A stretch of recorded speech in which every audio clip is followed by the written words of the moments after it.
Permettez-moi d'abord de remercier Allah, le miséricordieux, pour tous ses bienfaits. Je voudrais ensuite adresser mes pieuses pensées de rendre à nos camarades qui ont honoré au prix du sacrifice suprême le serment de défendre notre pays, le Burkina Faso. Ensemble, observons une minute de silence à leur mémoire. Puisse leur sacrifice nous inspirer à poursuivre la lutte sans merci contre les forces du mal avec rage et courage. Je formule également les vœux de prompt rétablissement à tous ceux qui, dans leur engagement, portent les stigmates de cette lutte. Aux familles affectées, de quelque manière que ce soit, j'exprime ma solidarité et ma profonde compassion. Distingués invités, chers frères d'armes, mesdames et messieurs, il a plu au président du Faso, chef suprême des armées nationales, sur proposition du ministre d'État, ministre de la Défense et des anciens combattants, de me confier la lourde tâche de chef d'état-major général des armées. J'en mesure la portée et je voudrais leur témoigner ma gratitude pour la marque de confiance placée à ma modeste personne. C'est avec un profond sens de responsabilité et une grande humilité que je prends le commandement de notre armée. Je suis conscient de la grandeur de la mission qui m'est confiée, surtout dans ce contexte national et régional marqué par des défis sécuritaires majeurs.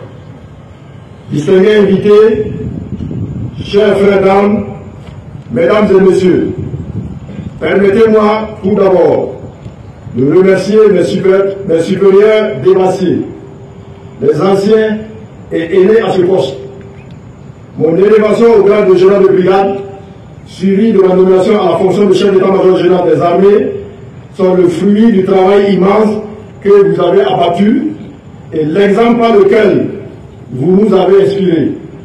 Avec profond respect, je voudrais saluer tous ces efforts. Ensuite, particulièrement, mon prédécesseur, le général de brigade Célestin Saint-Paulin, ministre d'État, ministre de la Défense et des anciens combattants. Sous son commandement, nos armées ont fait preuve d'une résilience et d'un professionnalisme très remarquable avec des excellents résultats connus.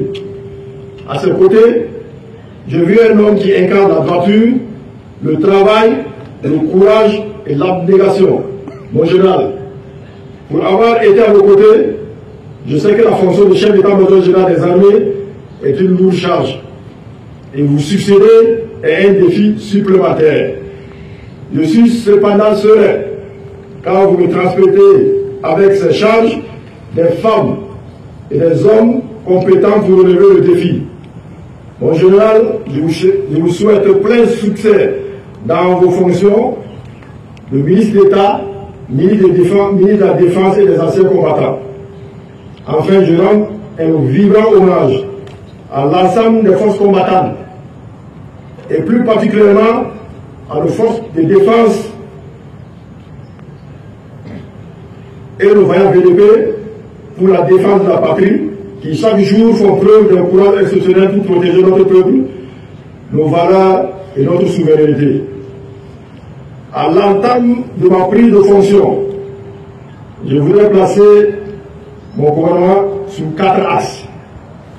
Le premier axe, la poursuite et l'intensification de la reconquête du territoire national. En effet, les aspirations légitimes de notre peuple à vivre dignement et en toute sécurité dans un Burkina Faso de paix passent par une récupération de l'intégrité de notre territoire national.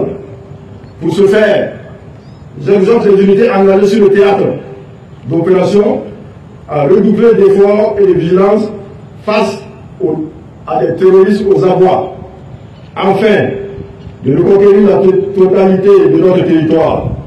En conséquence, toutes les unités engagées dans la lutte doivent poursuivre les actions offensives et entreprendre des actions d'opportunité afin de ne laisser aucun répit aux forces du mal. Le deuxième axe, l'union sacrée entre les forces combattantes et population.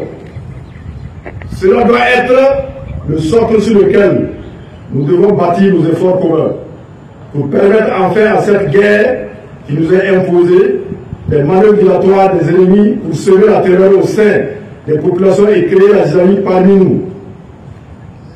Nous pourrons efficacement être contrés que si nous sommes unis et soudés. Le peuple burkinabé a fait preuve à maintes reprises d'une grande résilience et démontré qu'il est prêt à défendre son territoire et sa souveraineté.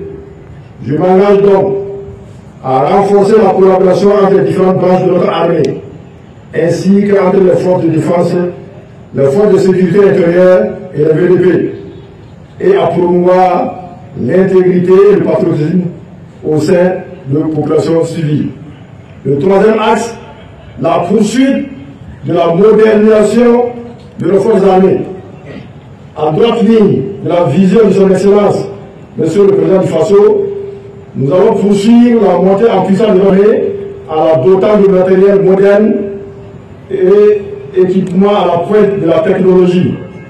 Les récentes acquisitions de matériel sont là pour l'attester. Dans cette guerre asymétrique, il est essentiel d'adapter nos capacités opérationnelles aux réalités du terrain, d'améliorer la formation de nos soldats en phase avec les défis actuels et de garantir un soutien logistique efficace aux unités engagées. Le dernier axe, le renforcement des actions communes des armées de la Confédération de l'AES. L'autre priorité qui guidera mon action en tant que chef d'état-major général des armées est la coopération avec nos partenaires régionaux et internationaux dans le seul intérêt de notre peuple. Plus particulièrement avec les armées sœurs du Mali et du Niger, nous entendons poursuivre la collaboration de la lutte commune contre le terrorisme, qui est soutenue par les réseaux transnationaux et internationaux cherchant coûte que coûte à déstabiliser nos États de l'AES.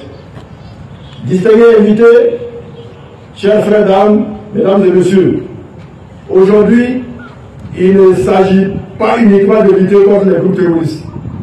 Il s'agit pour nous de défendre un idéal, celui de la paix et de la prospérité pour nos populations. Et il est de notre devoir, en premier lieu, à nous, les forces de défense et de sécurité, les volontaires pour la défense de la patrie, d'en assumer les responsabilités.